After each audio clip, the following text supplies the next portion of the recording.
Orang kalau sudah puasa, jangankan untuk makan, kumur-kumur pun dia takut.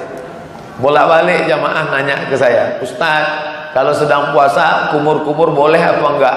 Kumur-kumur boleh, tapi katanya haram Ustaz kumur-kumur, nanti puasanya batal. Ghulu itu bukan cuma sikap ekstrim beragama, ekstrim dalam berkumur-kumur, itu yang tak boleh. Kalau sekedar kumur, yang ghulu itu gimana? Andai ini pakai kaca, sudah kelihatan airnya hampir masuk ke dalam. Ghulu ekstrim. Makanya banyak kita lihat orang masuk kamar mandi, lalu kemudian dia tempat wudhu, dia ambil, hidupkan keran, ambil air, masuk. Sekali dia masukkan air ke mulut, tapi ngeludahnya sampai mungkin 5 kali. Kenapa ente ngeludah sampai 5 kali? Sekali aja kan habis.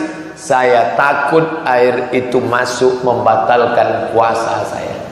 Gosok gigi, berapa banyak orang yang bertanya, apakah boleh gosok gigi saat bulan Ramadan Ustaz? Boleh. Hanya saja sebagian ulama mengatakan setelah tergelincir matahari makruh. Jam 12, jam 1, jam 3, jam 4 itu makruh. Kenapa? Karena saat itu dia dalam keadaan amat sangat haus, kering. Banyak orang yang lesu, lemah, letoy, loyo. Setelah gosok gigi segar. Maka dia khawatir puasanya batal. Maka puasa membuat kita menjadi takut kepada Allah Subhanahu wa taala. Semua ibadah itu mengajarkan takut. Salat, Allahu Akbar, takut. Mana ada orang salat matanya jelalatan. Cantik juga masjidnya, hebat. Baru kali ini lihat mimbarnya begini, pakai batu-batu. Gak ada. Orang sholat disuruh melihat tempat sujud. Takut kepada Allah SWT. Gatal, benar-benar gatal. Paling berani dia menggaruk 1 kali. Sudah tahu. Gatal juga digaruk. Gatal juga, berhenti cari kalpana. Kena penyakit kurap, penyakit kulit. Oleh sebab itu sholat membuat orang merasa takut. Hanya saja limit waktunya sedikit, dari mulai takbiratul ihram sampai salam. Karena sholat adalah aqwalun, ucapan, wa af'alun, perbuatan. Mufattatahatun bitakbir, dibuka dengan takbir, wa muhtatamatun bitaslim, ditutup dengan salam.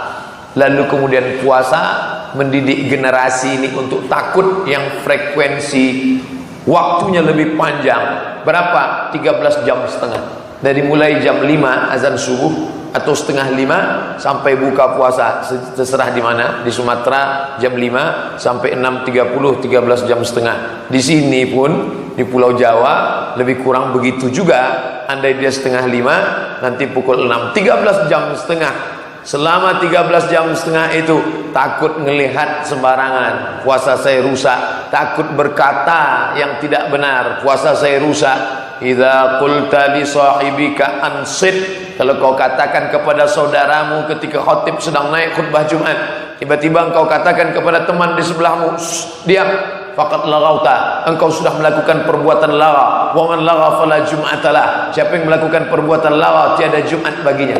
Bagi orang yang sedang sholat Jumat, singkat pendek, khutbah Jumat paling lama 30 menit selesai, tapi tetap dia takut ada yang lebih panjang. Apa itu? Idza syatamahu ahadun, engkau sedang puasa, tiba-tiba ada seseorang mengajak kamu kelahi, au qatalahu, atau ngajak engkau berperang, mengajak engkau berkelahi, mengeluarkan kata-kata, falyaqul, hendaklah engkau mengatakan inni shaim, inni shaim. Katakan 2 kali, inni shaim, inni shaim. Bukan aku tidak sanggup melawan ente, saya bukannya enggak sanggup berantem, saya bukannya enggak sanggup ngebalas, tapi inni shaim, aku sedang puasa. Inni shaim, aku sedang puasa. Sekarang sedang puasa. Tunggu ntar habis buka kalau mau tahu. Ditanamkan rasa takut kepada Allah Subhanahu wa taala. Krisis bangsa kita saat ini bukan krisis ekonomi. Kita bukan krisis politik. Kita adalah krisis rasa takut. Seandainya pedagang-pedagang di pasar itu takut, maka tidak akan ada kecurangan timbangan. Hari ini apa yang terjadi? Semua timbangan curang. 10 on, sampai di rumah timbang 9,5 ons. Dia makan haram. Kalau dia jual beras 9,5 ons, 9,5 ons, hari itu yang belanja ada 10 orang, maka dia sudah curang setengah kilo. Bayangkan 1 tahun dia sudah makan harta uang haram kemana? Krisis ekonomi berawal dari krisis riba, karena orang tidak lagi takut makan riba, takut. Kenapa macet total? Macet karena jalan kecil. Tidak akan macet kalau kendaraan sedikit. Kenapa kendaraan banyak? Karena orang tidak takut lagi mengambil riba. Bayar DP sedekian, lalu kemudian riba. Yamhaqullahu riba wa yurbis sadaqat. Allah akan mengecam, menghancurkan riba dan menumbuhkan sedekah. Katanya orang yang riba itu hancur. Kenapa mestinya hebat? Kenapa hebat?